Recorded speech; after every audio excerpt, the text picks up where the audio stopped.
BB851, turn right, heading 180. 14 Papa, turn right 245, report localizer established 27.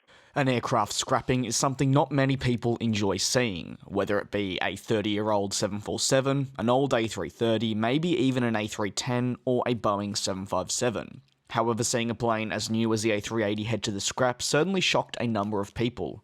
Today I do have an update for you in regards to the scrapping, which has now been officially complete on the first ever retired A380.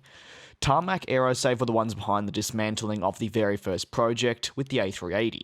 The project is actually a lengthy one as well. Dismantling a jet this big obviously comes with its problems, and with that it's now being completed in November, nearly 11 months after it begun, with the project launching at the start of the calendar year.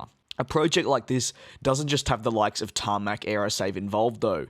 Dr. Peters, who have also been mentioned previously, were also in on the act and they were partnering up with Tarmac. Meanwhile, all those important parts that were stripped have now been taken away and will be sold by VAS Aero Services. This is not the first Airbus A380 that will share this fate, with a second project already underway.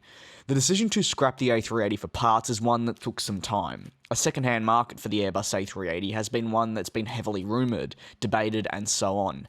It's a type that is relatively new in the grand scheme of things. While we're seeing Emirates begin removing their own A380s, the overall hope was that airlines would take on these A380s for a cheaper price on major routes. While British Airways were favourites, they pulled out due to the high price. Now the future in a second-hand market is looking near on non-existent. If scrapping can't be organised for these jets, they will be headed to the graveyard at just over a decade old. The president of Tarmac Aerosave said, "We are very proud of these industrial successes obtained with the largest airplane currently in service in the world. Tarmac Aerosave is pursuing its goals in innovation and adaptation in the air transport market, anticipating its customers' needs and the evolution of environmental standards."